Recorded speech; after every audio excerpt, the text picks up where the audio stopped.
Here's a currently popular favorite for both American or South American popular dance lovers. Deep in a Dream, and Helen Forrest is the singer.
Welcome, everybody, to the Leo Zagami Show with Leo and Christy.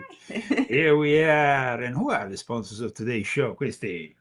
Acarinomus One and Malgrazata Minta and Daniel Estes.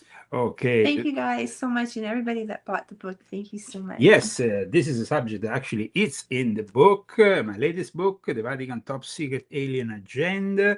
We are talking about Giordano Bruno, who was burnt alive, yes, by the Vatican for revealing a little bit too much about the multiverse and the fact that we might not be alone in the universe. That's what brought him all the way to the stake. And while he was brought there, they also tapped his mouth in a way that he couldn't talk. So this happened in Campo dei Fiori, where then your Leo Zagami in 1993 was also able to have an encounter of the third kind. So here we are.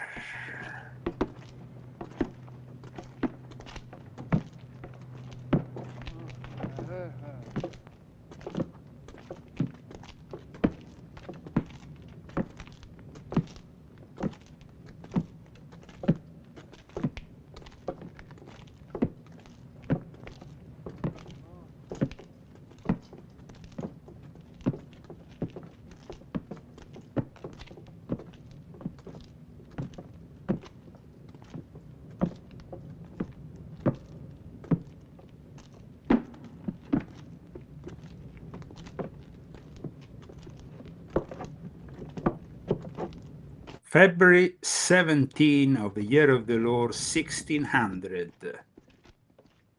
a Dominican friar gets sent on the stake, an astronomer of the Vatican, for his heresies or alleged heresies.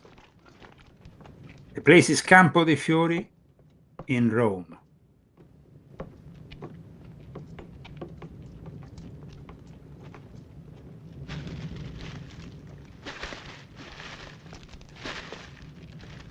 Welcome again to our show, because today we are right in the heart of the top secret of the Vatican top secret alien agenda. For those who don't know about Giordano Bruno, I know that there is not really many people who really know about Giordano Bruno in the way we know about Giordano Bruno in Italy, because of course is part of our culture, and it's also a stain on the church, a stain that was only acknowledged by John Paul II in the year 2000. Here I have a few books of importance. This book here seems like a little book, but actually contains 3 major works of Giordano Bruno. But first of all, I want to address the fact that on Thursday, August 27th, I think the date is Thursday, August 27th, yeah? Maybe you can go and check on the calendar, Christy. We will have a guest. Yes, it's going to be the first of a series of guests that we have here at the Leo Zegami show. I will be actually interviewing a ordained minister, Reverend David William Perry, who used to be part of the Pew. He's a priest of the Old Catholic Apostolic Church of St. Valentine's Hall in the Isle of Bute in Scotland. He's also a poet, an author, an international speaker. He holds a PhD in English from the University of South Wales, also a BA in Religious Studies from King's College, and an MA in Pastoral Studies from Aetherop College, and an Honorary Doctor of Divinity also degree. He has been the author of various books. Amongst them, one of my favorite is Mount Athos Inside Me, Essays on Religion, Swedenborg and the Arts. He also authored Caliban's Redemption in 2004, The Grammar of Witchcraft in 2009, and in 2025, Cultivating Presence. He's going to be our guest on Thursday. Beyond his books, he's an active international speaker who hosts the Nephilim Anthropology Conference. I participated to it, and so what better opportunity than having now this. So, Christy, I don't think you will be present because this is going to be a series of interviews I will be conducting on my own, but don't miss it. Put it on your calendars, because it's going to be a really cool show based, of course, on this book. And now, going directly to this book for reference and for what we're going to be discussing today, here we have, of course, chapter 2, which is the Vatican Agenda under control of the UAP-ET narrative, that starts with a subchapter entitled Jesuit Twists and Turns from the Extraterrestrial is My Brother, Believed to Giordano Bruno's Murder.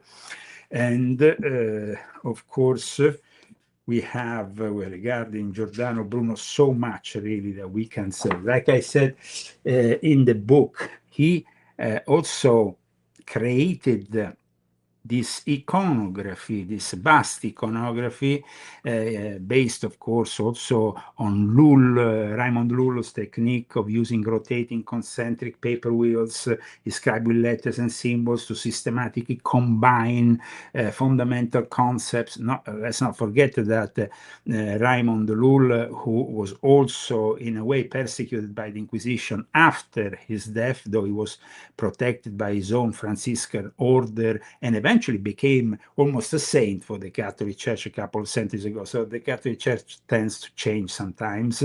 Raymond Lull was the guy who created the very basis of computer science. I know it seems pretty far out, but this is like the images, of course, of Raymond Lull. But in regards to Giordano Bruno, his vast iconography, Corpus Iconographicum, this is a book that my father gave me just a couple of years before he died, to the Illuminati from Papi.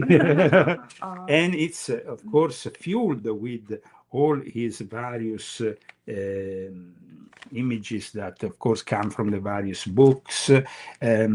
Do you know much about Giordano Bruno? I brought you to Campo dei Fiori various times. I know about him from you. Everything you told me about him, everything I read in your book started. Giordano Bruno works on logic, memory, and the organization of knowledge were, like we said, heavily influenced and structured by the combinational methods, also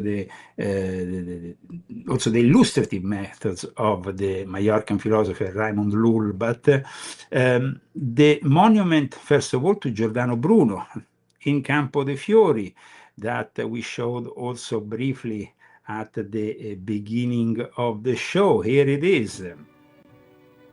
This is a kind of a clip from a documentary by Gabriele Laporta, who himself was very much an expert on Giordano Bruno. In fact, he knew my father, and I got this book from a very early age. The Umbris Idearum became my reference point in the study of Giordano Bruno, and this is a version that was cured by Gabriele Laporta, who, the late Gabriele Laporta, who is no longer with us. He died in 2019. The monument to Giordano Bruno in Campo dei Fiori was created by a sculptor and a Freemason, a Grandmaster of Freemasonry, Ettore Ferrari, on June 1889. And Ettore Ferrari was, like we said, the Grandmaster of the Grand Orient of Italy. But it seems there is much more to it than simply this cultural appropriation from Freemasonry of the figure of Giordano Bruno. First of all, let's talk about the various books. And of course, when it comes down to the research of into Giordano Bruno, the famous British historian Francis E. A. Yates, this is the Italian edition, but his work on Giordano Bruno is very well known, and if you want to know more about him, but in this free, in here you have three of his works. Imagine this little booklet.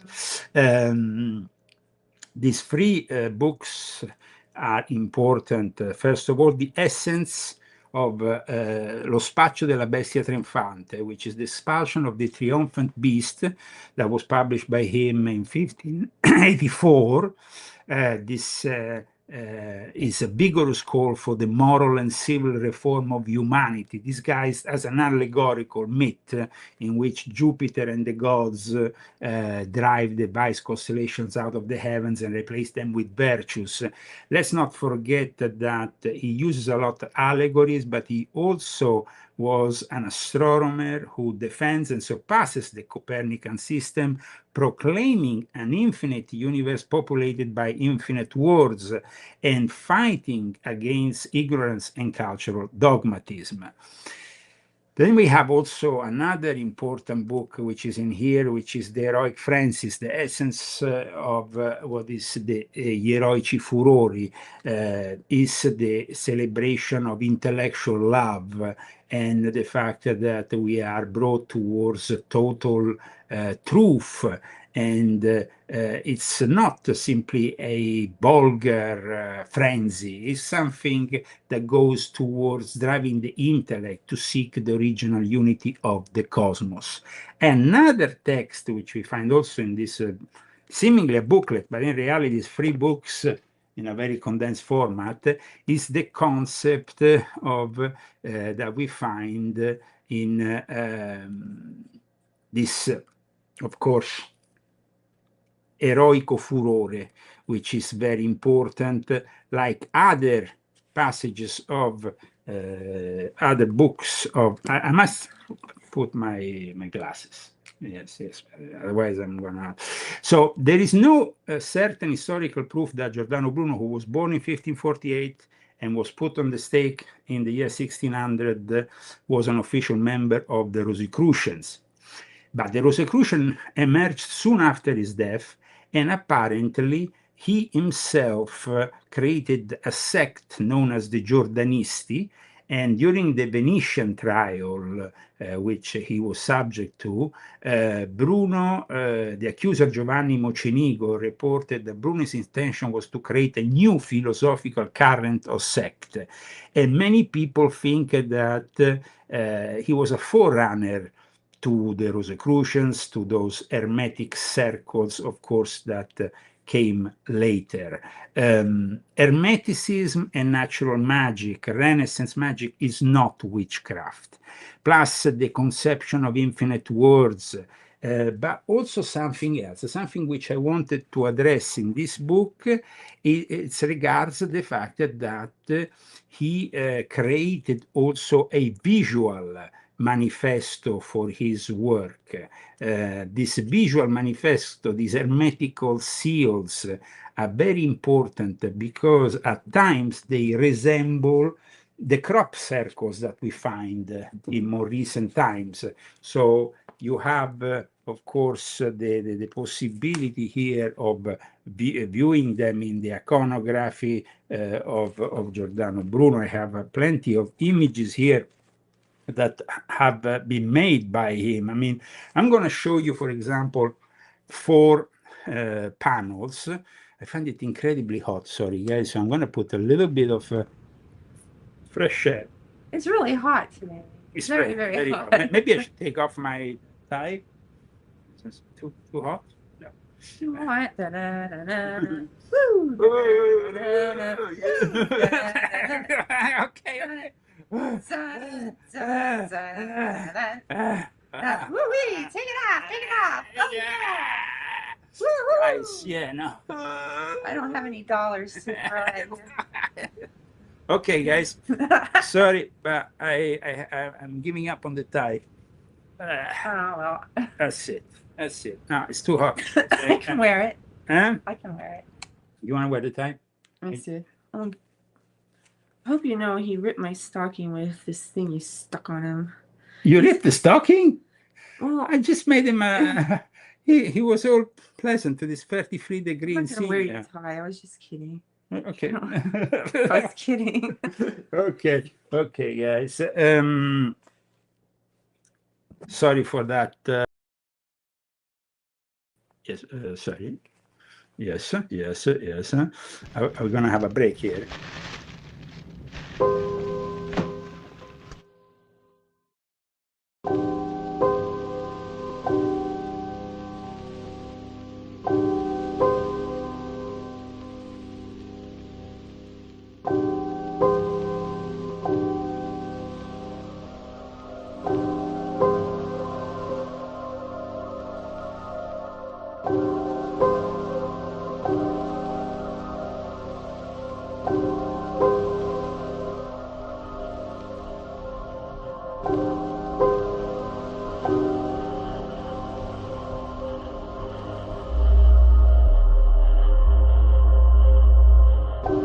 Welcome to the Leo Zagami Show. Now I can turn off this ventilator that was becoming a little bit annoying. We can go back to it. I refreshed myself. What can you do? What are the puppets saying about the situation? I enjoyed it very much. Well, okay. I know that you have also a joke of the day prepared for us. In any case, first of all, I wanted to go here into part of the actual visual context to describe the very profound work of Giordano Bruno. So let's go and describe, first of all, these hermetic seals. Somebody said, are they 30? No, 30 seals, no, many more. I mean, he created hundreds of images, and they're not just seals. They are part of the art of memory. These in particular, which we are seeing here, are 4 hermetic seals. These 4 panels are some of the most famous Hermetic seals, and they're part of the geometric mnemonic diagrams conceived directly by Giordano Bruno. Now, let me explain a little bit. They were originally published in Prague in 1588 inside his Latin treatise Articoli Centum et Sexagintat versus Iutu Tempestatis Mathematicus, which means basically 160 articles against the mathematicians and philosophers of his time. He was like, now, these 4 seals, top left, what is the top left seal representing? The top left seal is called Figura Intellectus Atrium Minervae and represents the structure of the human and cosmic intellect. These circles form a geometric figure similar to the modern flower of life, if you see it there on the left. And then the archetype, of course, channeling the light of knowledge and ordering the inner memory. Top right is called Atrium Veneris, Figura Moris. So Veneris is of course, Venus. Figura Moris is the figure of love. So the diagram dedicated to Venus and universal love shows a dense, steady, and concentric network. For Bruno, love is the fundamental cosmic force, the bond of bonds, the vinculum vincolorum in Latin, that binds and unites atoms, worlds, and souls in the infinite universe. No? That's pretty cool. Well, that's pretty cool. No? Then you have the bottom right. Now, the bottom right is quite complex figure. The geometric axis, the mnemonic machine. This is a mnemonic machine. Now, I'm going to explain you a little bit about this mnemonic machine and the art of analogy. This is a sophisticated perspectival and combinatorial grid that serves as a memory machine. Now, his memory machines are ones that we will discuss also in relation to another publication called the Umbris Idearum, which is a very important one, which I'm going to show you in a moment. However, then you have bottom left Figura Mentis, which is dedicated to Apollo, the archetype of the divine mind that illuminates the whole creation.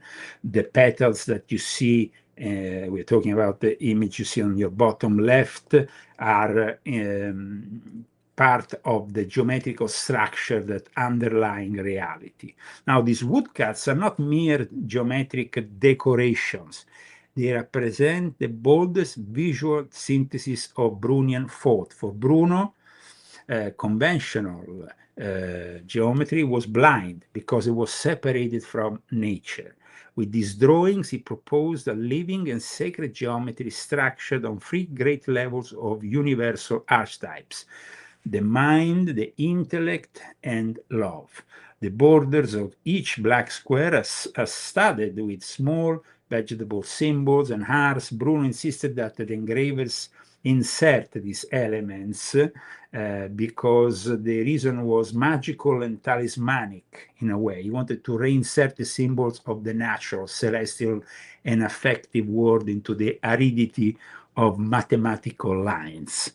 The apex of his work with the art of memory was, which is the arte rememorativa in Latin, first presented in his famous Parisian treaty of 1582, the Umbris Idearum, which is the shadow of the ideas which I showed you earlier, is very important because it's a sophisticated, the computational, these are, I have them actually in Italy. I left the actual wheels that you turn around with all the things, because the symbolism, they implement the art of analogia, meaning that around these symbols there is every reflection of it, and especially in the more complex ones,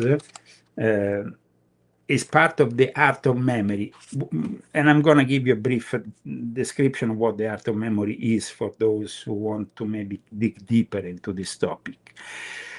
The art of memory is about creating an analogy. Today we do it almost, we do it without thinking about it. We have the art of memory on display for everyone with the icons of each app. For each icon, there is an app.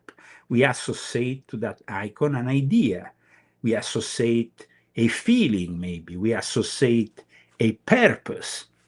So you see, there is various, and he did already that in his computational kind of way of, so you will have, for example, a reflection and then a reflection of that letter, and that, with a specific meaning, maybe even a specific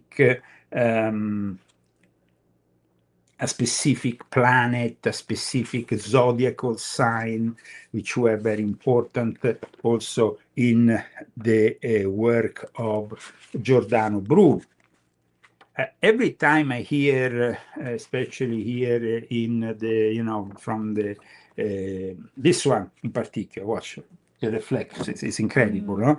So you have here a reflection with letters of, in various alphabets, and it becomes a reflection that starts from the center and then and goes.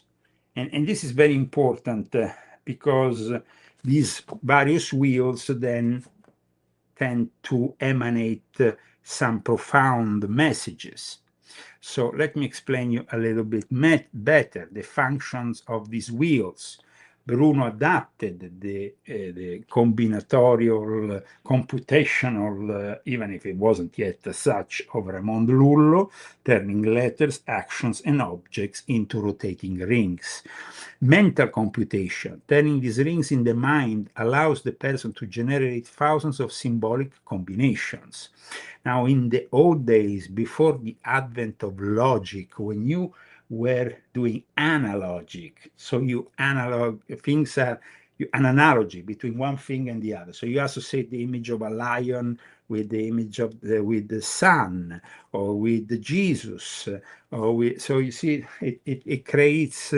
So this is very important to understand, because remember that because Raymond Lull was apparently killed at the end of his life a few centuries earlier, but stoned to death, not stoned that he smoked himself, he stoned, they throw stones at him. But then he was criticized later by the Spanish Inquisition, the infamous Spanish Inquisition that prohibited Raymond Lull work.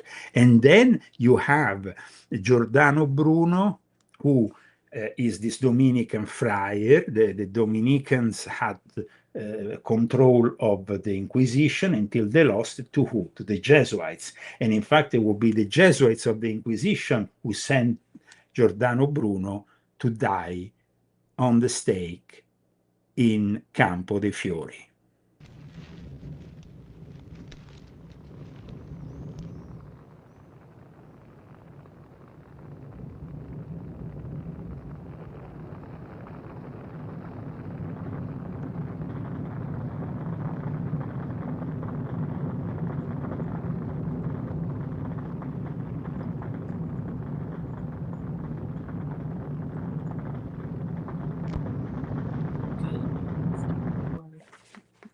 Here we are, Christy. You're getting bored, huh?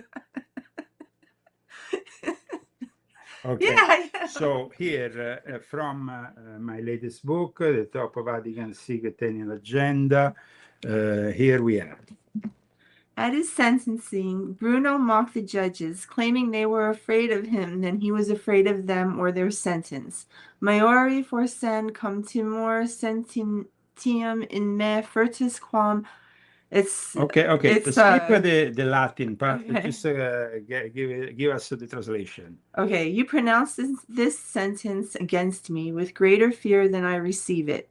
A phrase my father, the late Dr. Elio Zagami, hung on the wall of his study when I was a child, where I often attempted to grasp its profound meaning. Pope John Paul II eventually expressed regret for the cruel death of Giordano Bruno, who was burned at the stake in Rome's Campo de' Fiori by the Roman Inquisition in 1600 for his perceived heresy. During the 400th anniversary of the execution in 2000, Vatican officials, including the late Cardinal Angelo Sodano, described his death as a sad episode, though they stopped short of fully rehabilitating him. And in the meantime, his anti-Trinitarian theology marked him as a radical heretic by all major Christian traditions, including American evangelicals. After all, Giordano Bruno's Egyptianism was demonic and revolutionary, demanding full restoration of the Egyptian Hermetic religion. That's a very good passage from my own book, which I wanted to cite. Go forward, because there is even more that I state. As stated by the renowned English historian of the Renaissance, Francis Amelia Yates, that's why the Freemasons admire him so much and are dedicated to him in an act of defiance against the Vatican. A bronze statue sculpted by Mason Grand Master Ettore Ferrari can still be found in Campo de' Fiori, where Bruno was killed by the Inquisition. At the end of this book, you will learn about my own encounter of the third kind in this very place. Western culture is perhaps the one that, better than any other, has rationalized the concept of other inhabited worlds and other sentient living beings.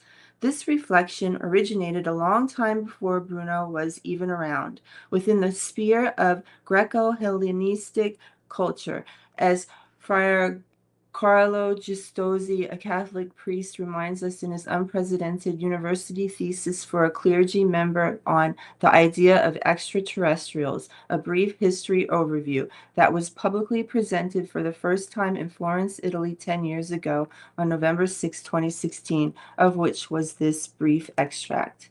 Yes, that brief extract is actually included in my book, an extract by a Catholic priest who discusses this whole thing. And at the end of his insertion, he actually cites Bruno here.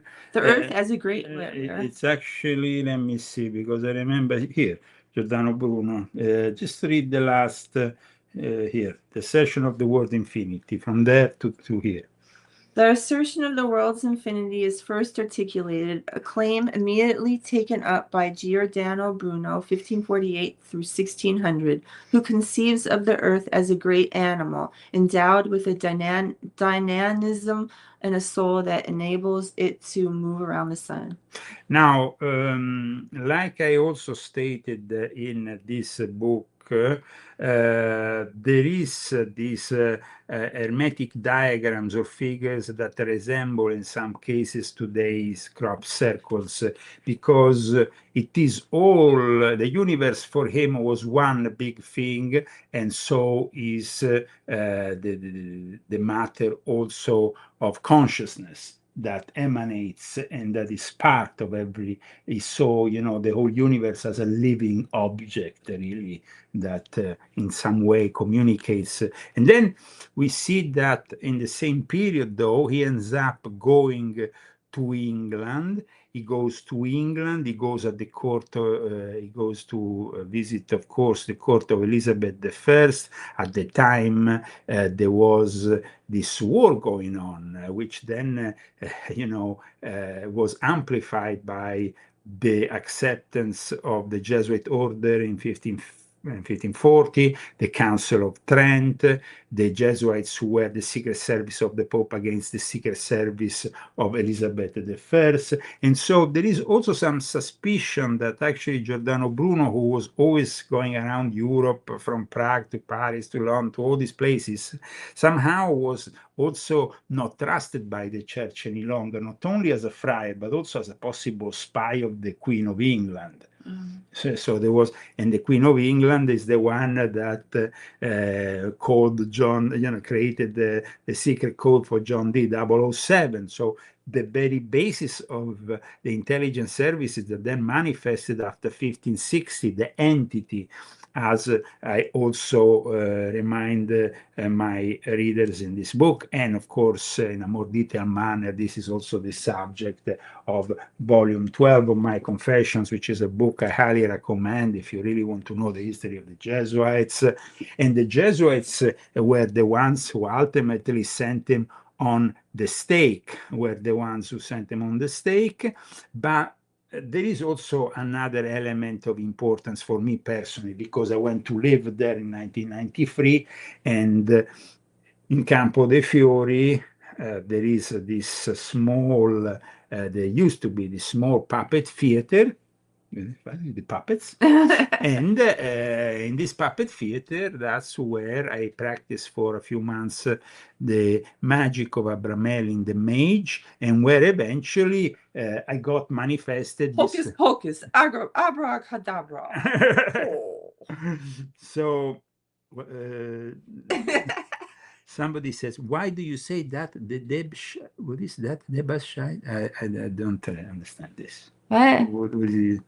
I can. Sorry, I'm checking out the comments. I don't know At times, that some comments, comments these days are a little bit difficult to understand. No, it's not really English. In any case, the actual work of the art of analogy, Bruno believed that human words cannot capture the infinite reality. That's why these images that then make you, you know, it's like the mandalas that you use also in the Far East.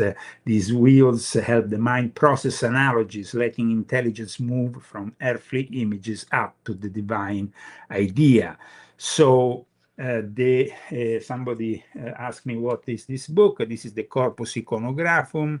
How many pages is that? It's a very big book, but because it was printed in Italy in 2001, and it contains the complete body of woodcut engravings that appear in Giordano's Bruno printed works from the 16th century. It is not a single treatise written by Bruno himself, but rather all his comprehensive catalog of images. Wow. And together with all the various philosophical and connected theories, astronomical, religious, and so on. Bruno did roughly 240 woodcuts in total. So imagine 240 of all these images that appear here. Some of them are really amazing, and I want to show in particular from the Umbris Idearum, aside from the ones that resemble, of course, the crop circles, which people will recognize. I just saw one that looked just like one. Yeah, well, this, for example, also, you know, you have all this, but there is, let me see here, there is also some more specific ones regarding regarding also the zodiacal signs, and see if I can find here very specific ones. They were never colored, but I remember on a late night TV show, Gabriele Porta, the late Gabriele Porta, showed on Italian TVs some of these images by Giordano Bruno colored, and they were rather impressive. He was this crazy presenter who went, he was actually a genius himself. He used to do these late night TV shows on Italian TV about all the various mysteries, alchemy, esotericism. Gabriele Porta was the guy, like I said, who also published this incredible commentary of Delle Ombre delle Idee, and these were the cards. See? Oh, they look like a little like tarot. Yes, they were these cards that they were never colored, but they were colored by this artist, and he was showing them on this TV show, and they are very impressive, but they're also very symbolic.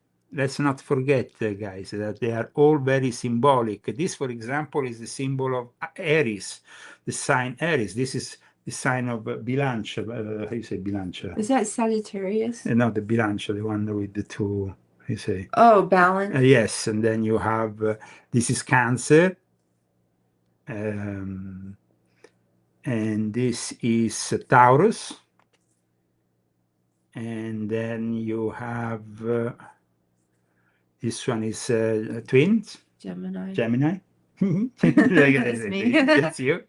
So this was, like I said, in 2010, a rather late show compared to this other instead documentary that was done later, in which they discuss, of course, the tremendous influence of Giordano Bruno, but also what was the cultural appropriation that for some historians like Yates, but also Gabriele Porta, it was the Freemasons who really stolen almost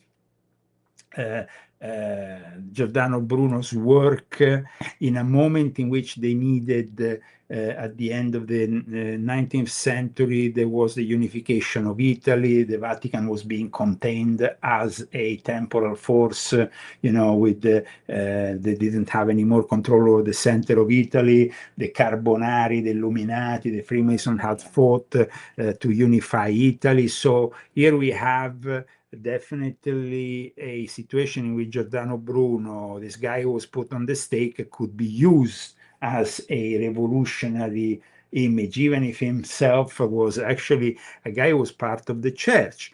He didn't rebuke his heresies in front of the courts.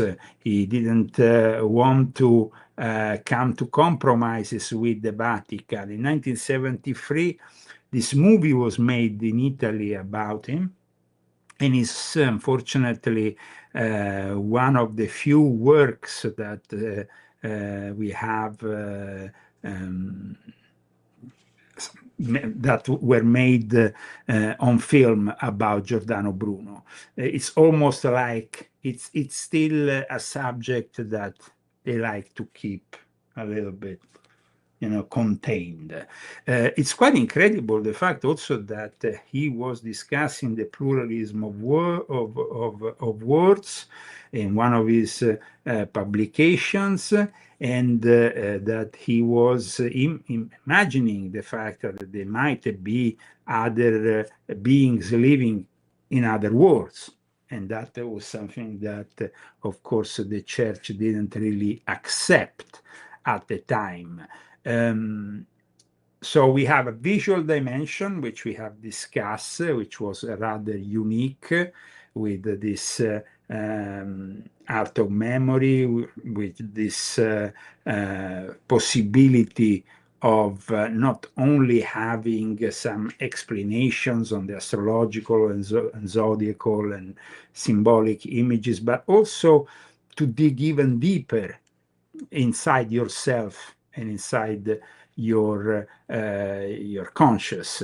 So regarding what the prevailing conclusions of Italian historians regarding Bruno is that he was somebody who definitely sowed the ideas that will manifest soon after his death in the Fama Fraternitatis, in all the Rosicrucian manifestos, because it was only not even 2 decades later that the Rosicrucian, the disciples under the symbol of the rose and the cross, suddenly became known across Europe. And some Italian researchers of Renaissance esotericism cite also a controversial document that was found in Naples containing alleged statues of a primordial Brotherhood of the Rosy Cross dated 1542-1543.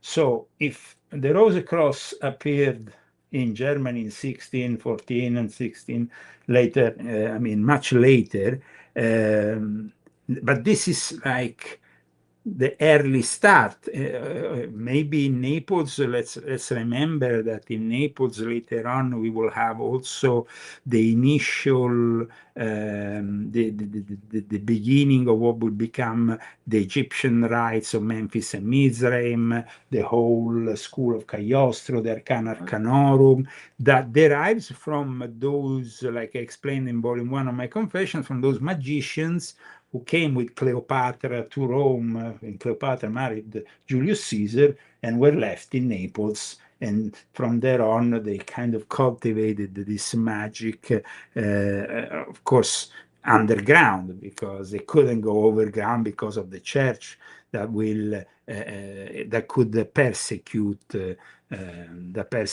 them. In regards to all the various Paracelsian-inspired academics and alchemists who welcomed Bruno as a master during his various trips around Europe, because this guy wasn't simply in Italy. He traveled, like we said, and there is definitely the pioneering intuition here. I have so many books I want to.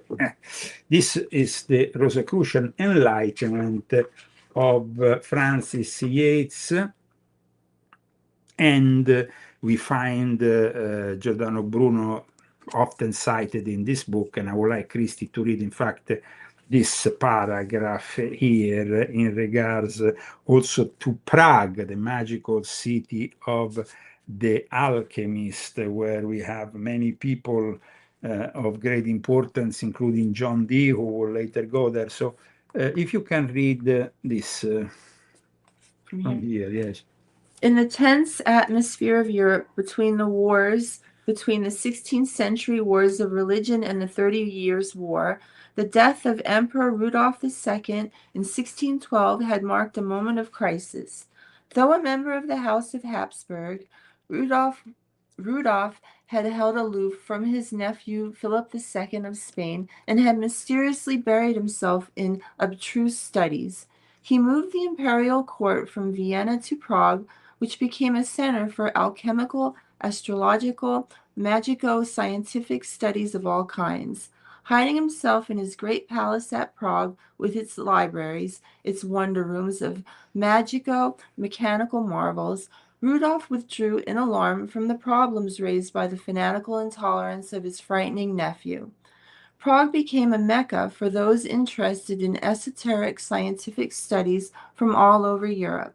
Hither came John Dee and Edward Kelly, Giordano Bruno and Johannes Kepler.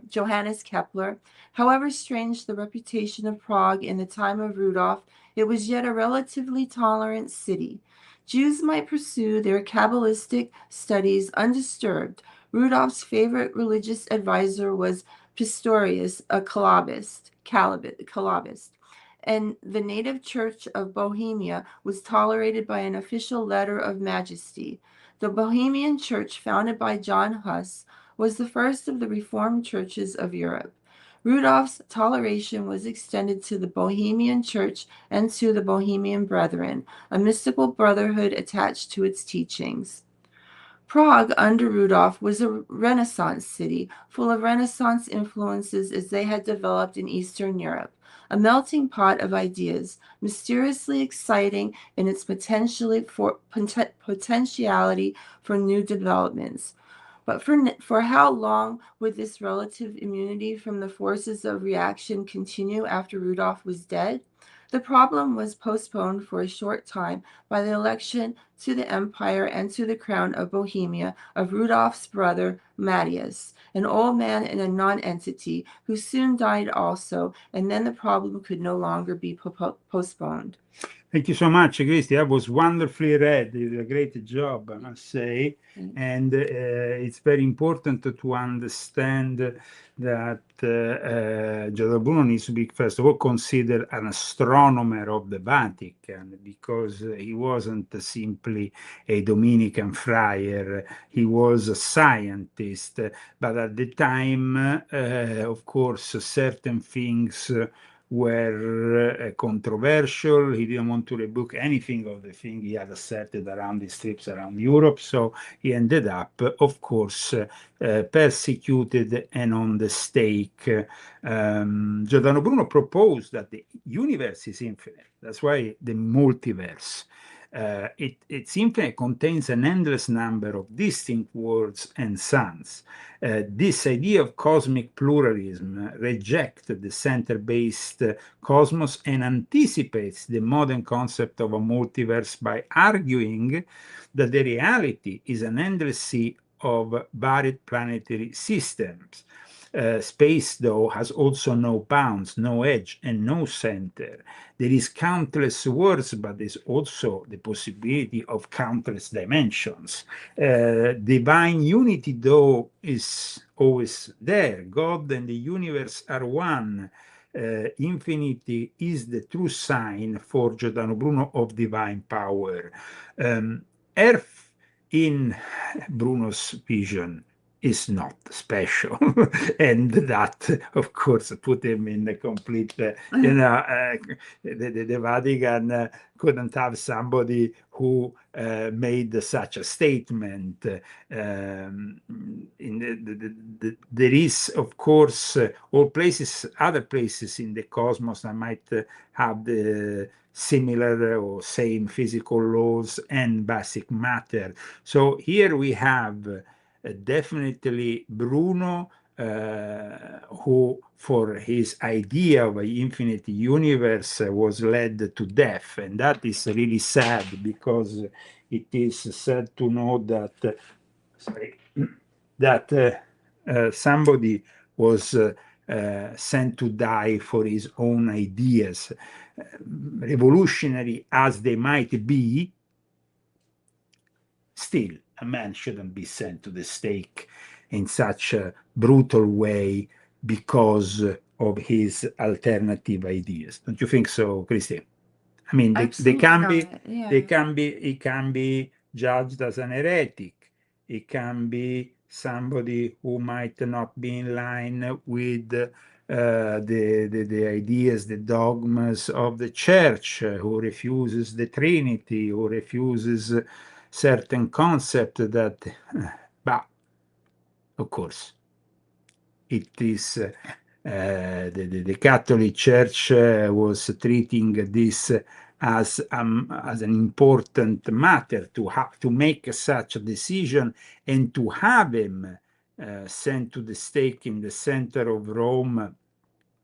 I mean, it's not only about proposing, of course, the infinite universe and worlds, but definitely his book, L'Infinito Universo e Mondi, that was published in 1584, so 16 years before his death, which included his cosmological theory, systematically criticizing Aristotelian physics, and also formulating his Averroistic view of the relation between philosophy and religion, was not accepted by the Jesuits. The Jesuits wanted the things to be discussed in their own way, in their own terms, and eventually we know that the church had to, of course, admit certain things were actually wrong. And that Giordano Bruno might have astronomically be completely right, just like Galileo Galilei. Because let's not forget that then you have also in all this the arrest, the investigation on another genius of his time, which was Galileo Galilei.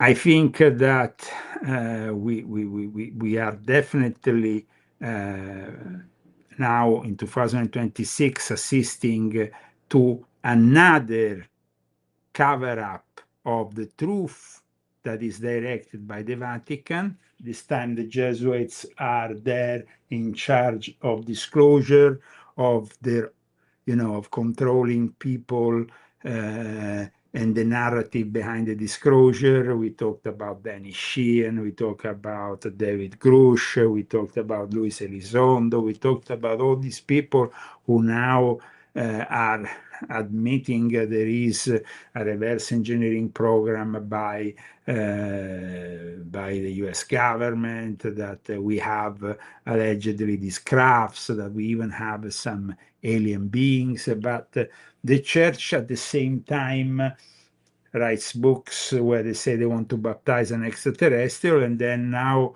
they go and say, no, we will actually, a guy called Somagno just a couple of months ago, when they were launching the film Disclosure, they said, well, I will not advise to study ufology and the likes, because there is no possibility of alien life, after he himself had, I mean, they are just trying to they're always there, though, in control of the narrative. In one way or another, they want to be in control of the narrative.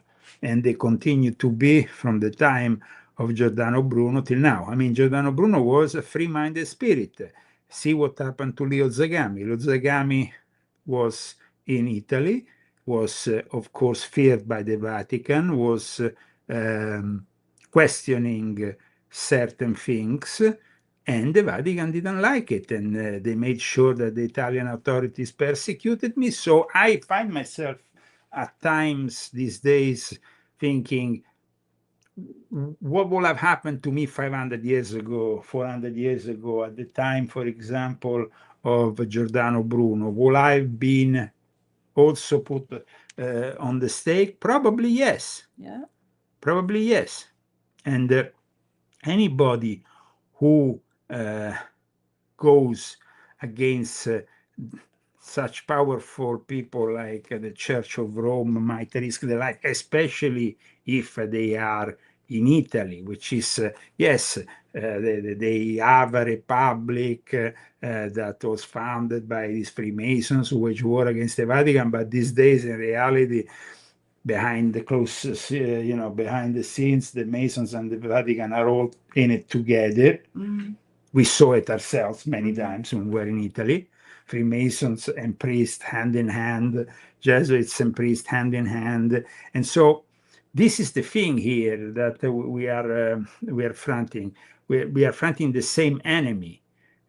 If they didn't want Leo Zagami to publish these books in Italy, when in the year 2012, when I started publishing them, and as you remember, they offered me money, they offered me Leonardo Montuano bank account, the Grand Mastership of Order in the Vatican, and all these things if I didn't move forward with my books, which instead I did, and then we saw what happened. So you see, they are... Didn't get any easier for us. No. So it is basically these people who are still behind the scenes worshipping their pagan gods, pretending in front of the cameras to be Christians where they're not Christians, because in reality, then behind the scenes, they still keep worshipping the same gods they were worshipping in ancient Rome. When I discuss in my latest book also what the Pope is doing, and what the Pope is doing in Castel Gandolfo, out of all places, because Castel Gandolfo is surrounded by a very powerful setup. We went there many times. So that we like to go there in those lakes in Nemi and all this, but they have a very ancient history, and at times even a dark history in those mysterious forests, in the mysterious forest around there. You remember that forest, so dark, and they do this. It's really got some really rituals. Interesting energy around there. Very, very interesting.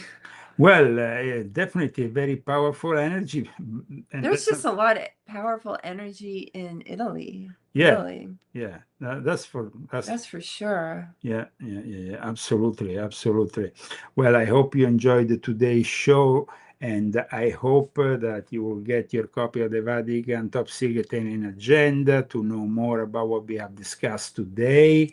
And it was a pleasure to also cite volume 12 of my Confessions, which is a very important book, the last book, the last installment of my Confession series. We will see you next week.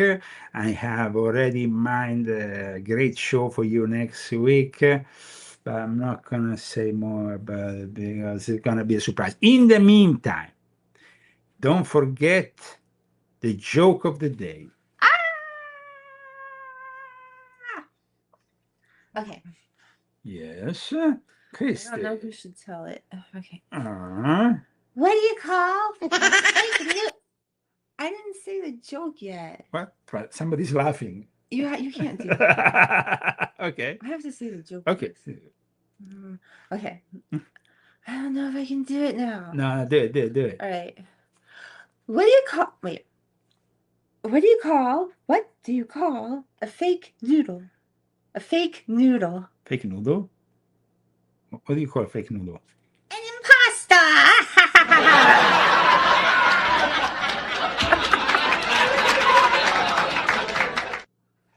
Now,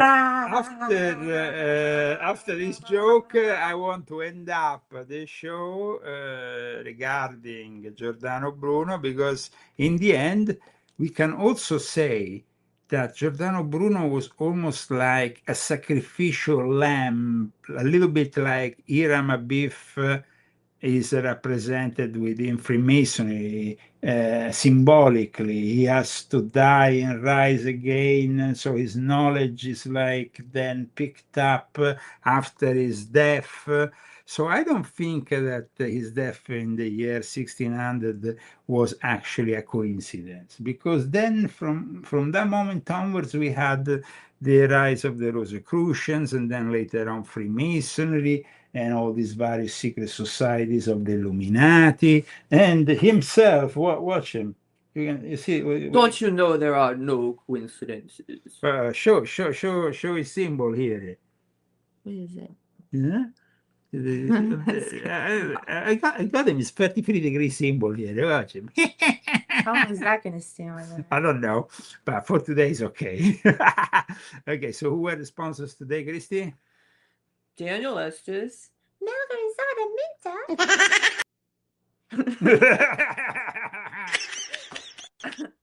Acanorium 1. Yes.